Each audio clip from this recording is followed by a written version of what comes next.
So, you grew up in the ghetto, and then you went on to become a multi-millionaire. How'd you do it? Well, it wasn't as hard as you might think, but let me first say I didn't really grow up in the ghetto. I wouldn't call it the ghetto. I grew up in Long Beach. With Snoop I Dogg. was probably ghetto adjacent. I went to Long Beach Poly High School, which was a pretty rough high school that I enjoyed going to very much. It was a relatively rough neighborhood growing up. Did that help you in your business? I think it definitely helped me in my professional life, both as an investor and in my career outside of investing. I think it's helped me in tremendous ways. Because you got to overcome stuff, because I think you learn how to deal with a lot of complex personalities in a neighborhood like that. There's the survival aspect of being in a neighborhood like that that teaches you how to deal with a wide variety of different people and personalities. But as far as making money, at a young age, when you're growing up and you don't have money, you find ways to make money, and you find creative ways to do that. Just things like we would go fishing, and we love to fish. We would catch a bunch of fish, and then we'd bring them to neighborhoods that usually these were Asian neighborhoods that loved the particular fish that we caught. As young kids, we would go sell them fish and make 10, 15, 20 bucks each time we did that. In the 1970s, as a kid, that was a lot of money. From early on, I always had money, and I always was interested more in saving money and making money than I was spending money.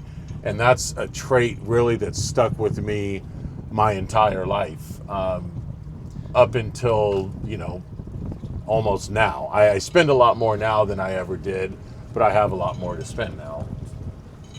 where did that come from? Is that from grandpa, or is that from the environment, like in the rougher area you had to, that's what shaped it? Or I think it was growing up in that environment. I don't think my dad is necessarily like that. My mom more so. She was more, I don't want to say gangster, but she had attitude, and she was not afraid to get out there in the business world and take risks. And Grandpa did also, though. He took some risks with opening up a business, and he did very well. Both of them did very well with their restaurant business. But I would say the single greatest trait that I have that allowed me to make a decent amount of money is being frugal. I think being frugal will get you to the point where you can become wealthy at a much sooner pace than if you don't have that trait. And I think it's something that has to come to you naturally. It's hard to have someone who likes spending money and likes buying things. It's very hard to get them to change that habit. I think it's really something that you're born with. Okay, let's talk about that. That's like nature versus nurture. You say you're born with that. I don't know. That's hard to say, because I have brothers, and we're not all the same. Well, you're completely opposite in a lot of respects, and you were frugal from day one. And No, you was may have learned some of it, but I think that you had that natural instinct to save and not spend. I don't think it's natural. I think it's nurture 95%. I just remember. Then how do you explain your brothers who? It's not, okay, that's an interesting thing, because yes, overall the same environment, but there's no way you have 100% of the same experiences. You go to different classes, different people. 100% is different. Let me give you this example. You have child A, B, C, okay? Child A comes home with a math test. They get an A on the math test, and the parents say, good job, great. Right. The other child comes home with an art project. The other child comes home with a sports award. Okay. They all get their praise for each thing. So the math test kid is all excited, then he goes up in his room and puts more effort into math. Does the studying. So even in the same house, different nurture in a way. So the being cheap, I'm very cheap, and I think a lot of that was from you. We'd be somewhere, hey, can I get a piece of gum for 25 cents? No. I was like, I guess I don't need it. And But you your want brothers had the same treatment. That is true. You didn't give them this stuff. No. And at a very young age, you understood the value of money. You understood it at a much higher level than your age. When you were, I don't know, 5 years old, 4 or 5 years old, we'd go into a restaurant, which we did often. You would intentionally and purposefully pick out the least expensive item on the menu. Yeah. You didn't really care what it was, what it tastes like necessarily. That was the cheapest thing. That's what you wanted. I would order as if you were spending that money. Yeah, and I had bills to pay, and like the rent And you was were 5 years old. Yeah. And Maybe not then 5, your but brothers were the opposite of that. We would go to Taco Bell, and Johnny would be asking if there's lobster on the menu. I mean, he wanted whatever was the most expensive thing, and a lot of times Tyler was the same way. I still don't think it's nature where you're just born with it. It I is. think just the way you said something to me one time, it triggered. I was like, oh, okay, I get it. Like, and then it just didn't resonate. I have a brother and a sister, and neither of them are frugal. They're the opposite of frugal. If they want something, they go get it. I'm not saying it's bad. I'm not saying it's wrong. I'm just saying it's different. If they want something, they're going to get it, and they're not going to be as concerned about the price. They're more concerned about having what it is that they want. Yeah, I try to not say being not frugal is bad. Like, either you have fun while you're young, or you grind while you're young. Both are okay. When I talk about frugality, that's very important, but like, it's only half of it, right? It's probably like 51%. It's probably more than one. more than half. The financial discipline. That exactly. And if you win the lottery, you become a professional athlete. Like, most of them go broke. So even if you make a lot, you've got to be able to have that discipline to not just blow it. But for me, why it was easy is because it didn't require discipline. It really didn't. It's something that I enjoyed saving, and I didn't really care. I mean, I was aware of, say the higher end skateboards or the higher end bicycles when I was a kid, but I never felt like I just had to have them and it was that important. I might ask for it for Christmas, but I didn't get the super expensive Schwinn. I got the Huffy. That requires discipline, though, because you would rather have the Schwinn. I might have rather, but But what? Well, I didn't have a choice because it wasn't really my money necessarily that I was spending at that time. It was my parents who would buy these things. And right now you could drive a Ferrari. You could drive a Rolls Royce. Yeah. You could drive crazy stuff. Right. You would like to drive a Rolls Royce. It's not that important to me. It's not. I mean, but if it's the same price, you'd rather drive a Rolls Royce. Probably. But you have the financial discipline. You can just say, I don't need it. I don't. That's how I look at it, and I look at things like, is that a rational purchase? I can buy a car for $70,000, or I could buy a car for $400,000. They're going to both get me to where I want to go. One's going to be a little fancier, a little nicer, getting there, but I couldn't justify spending that kind of money on a car. It just doesn't make sense. That just sounds like discipline. It's because if you had no discipline, you would buy the. I don't look at it as discipline, because to me, discipline is something that you really have to work at and make a really difficult conscious decision every day not to go do those things that you impulsively want to do.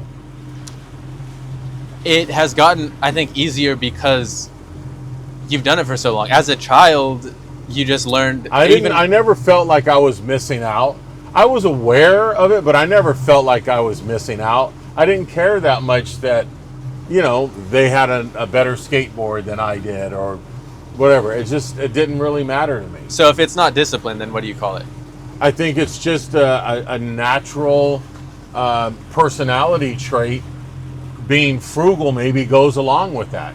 It's more important for me to, be frugal and be smart with my purchases, because I enjoy saving money. I enjoy making money, but I don't necessarily enjoy spending it all that much. You prioritize certain things. You prioritize having time to yourself. You don't want to have to work a job you don't like till you die, right? No, that's I don't huge. have to work. Talking about being frugal, a very important personality trait that really lends itself to having a very good shot at becoming wealthy.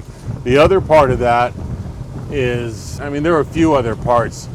Knowledge. If I knew the things at 20 years old that I knew at 45 or 50, I would have experienced wealth at a much younger age, And I think that's extremely important.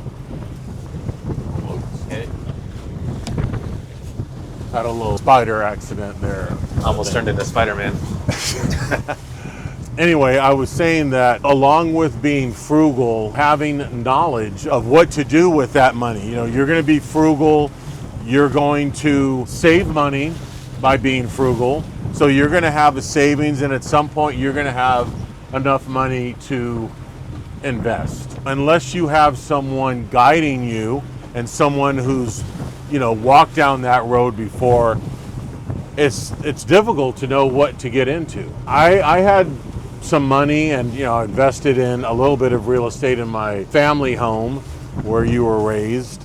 Bought a couple of houses early on, and if I would have known the things that I later knew about real estate, I would have made some different decisions. I would have invested more. I would have extended myself more in the real estate market very early on. And fortunately for you, at a very young age, you showed a lot of interest in investing, and I remember vividly. I remember. We may remember it differently, but I have my own. I'll say what I remember.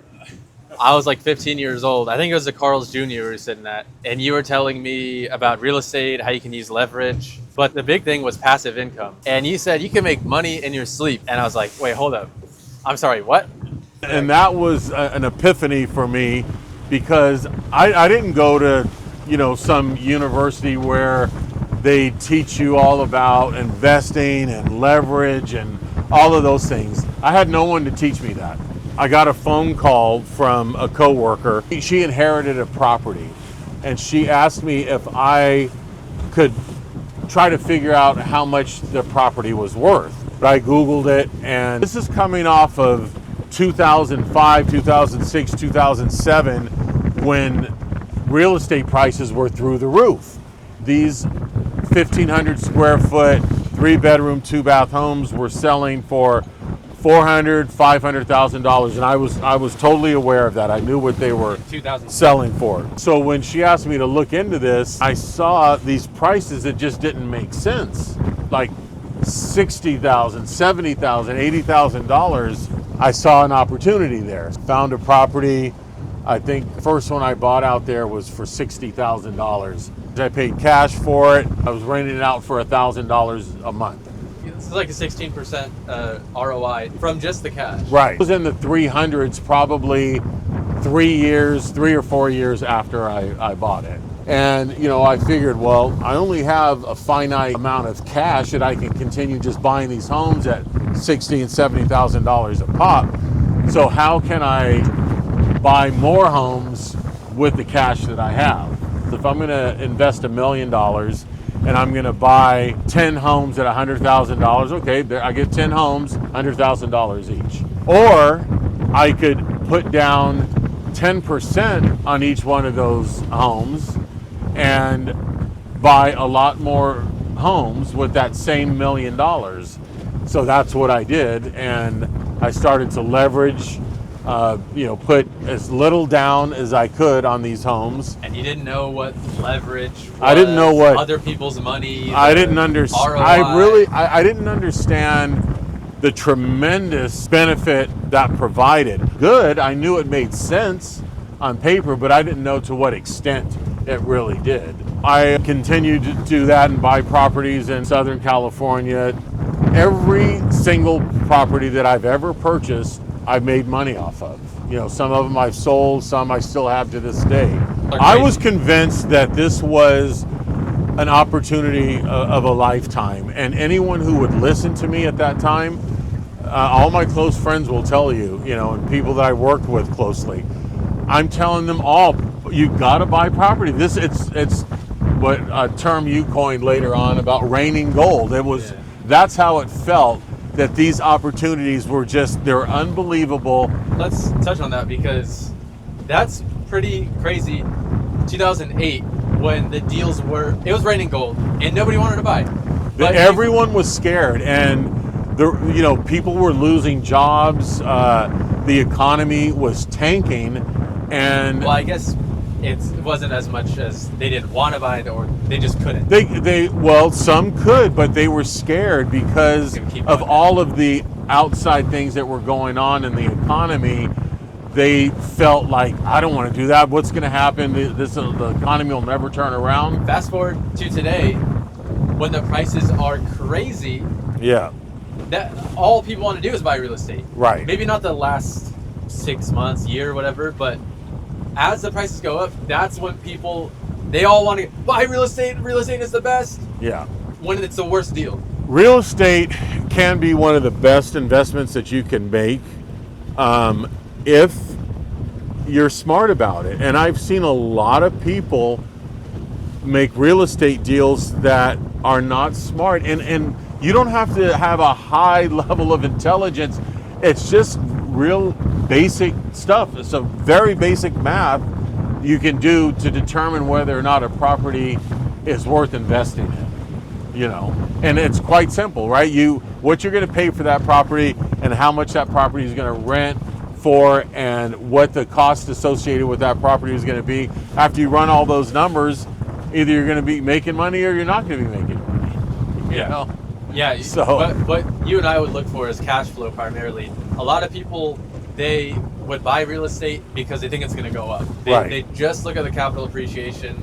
They'll be, burning money month to month.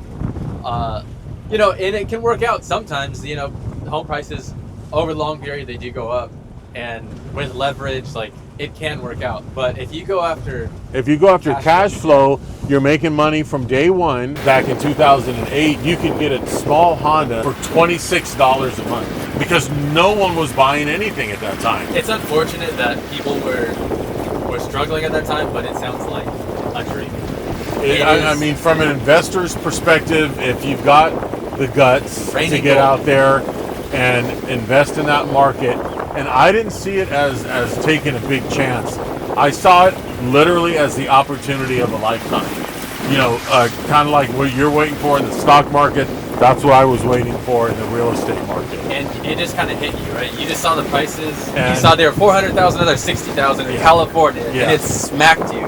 And you're like, are you guys not seeing this? Right. That's literally what I would tell people. This is it's raining gold. And they actually would get sick of me telling them about these opportunities and how, this is a time where you cannot pass it up. You're not going to see an opportunity like this again. Probably not in our lifetime. Maybe there will be. I'm thinking there will be soon. Maybe, but I knew it wasn't going to come around quickly again, and it hasn't. It's been since 2008. So I've been talking your ear off for the past few years that the market's going to crash. Still hasn't. It's just kept going on, kept going up and up. But I think we're getting closer. We're getting to a point where it kind of has to. You look at the price to income ratios, just crazy. But can you sense that the prices are crazy? You compared it. I've been sensing that for the last few years. It can't continue the way it is. I just posted a picture the other day I was in Hawaii last week, and they had Burger King in the airport, and a combo meal was $21.89.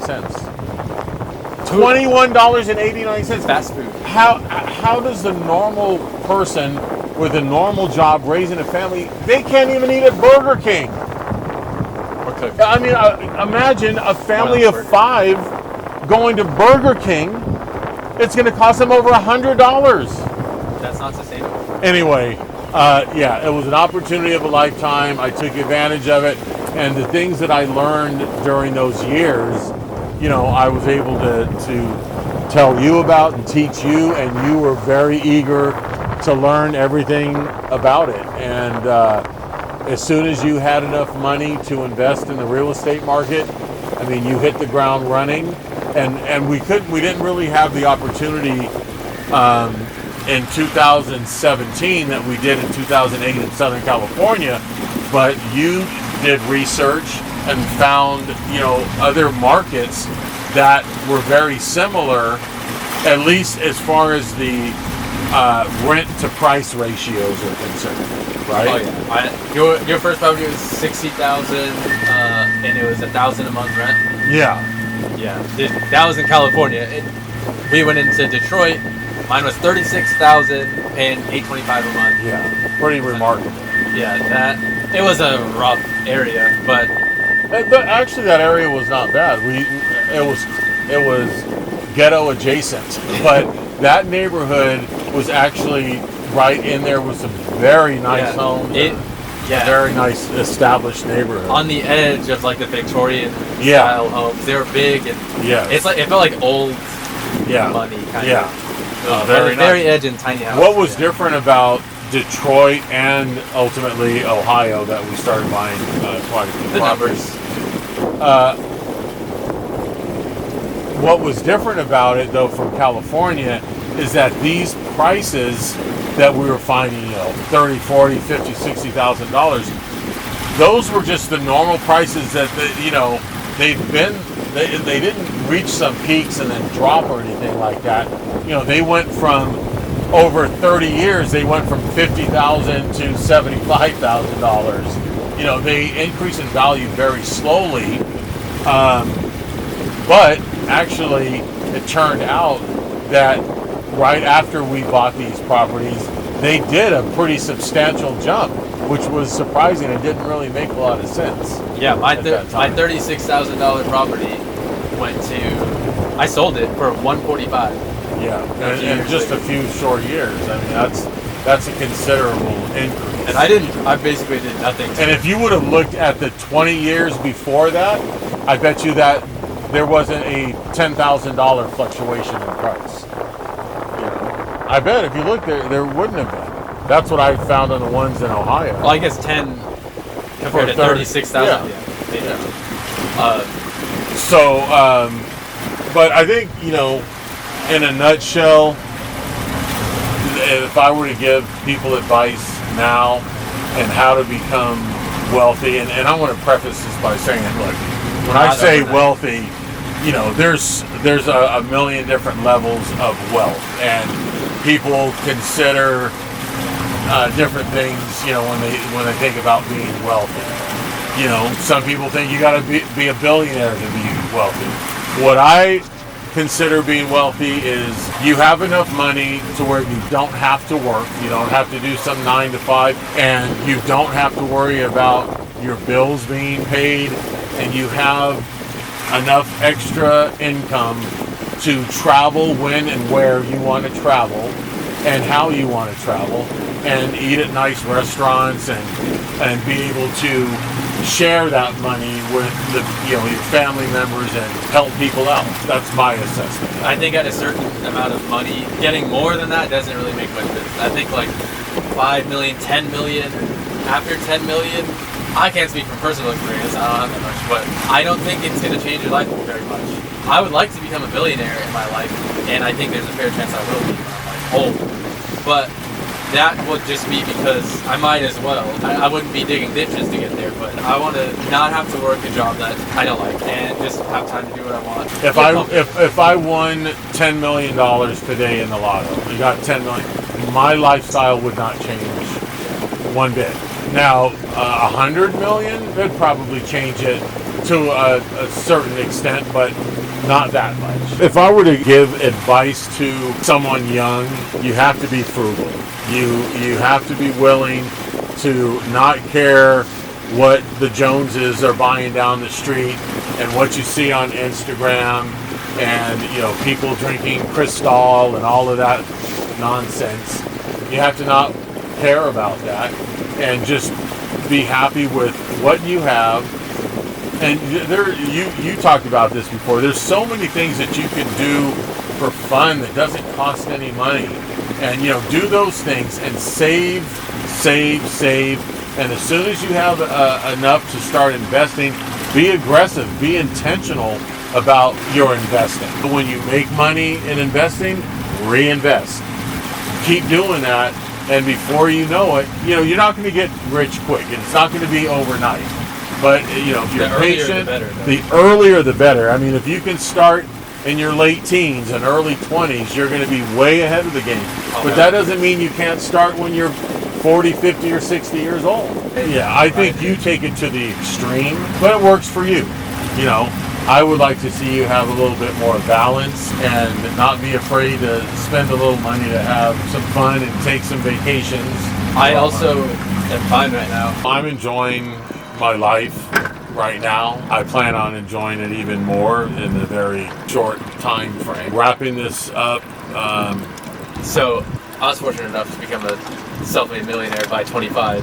I say a lot of that was luck. It wasn't complete luck. What I mean by luck is that where I was born, having you tell me these things, you basically carved out a golden path, golden bricks of a path, and you just said, go down this way, and I said, okay, and I did it. So I executed, like I had to not mess it up, and I did it. But how are you able to have the resources necessary to invest the way that you did? Part of that was luck also, being in a little good, bit, a but strong a union. lot of it was what?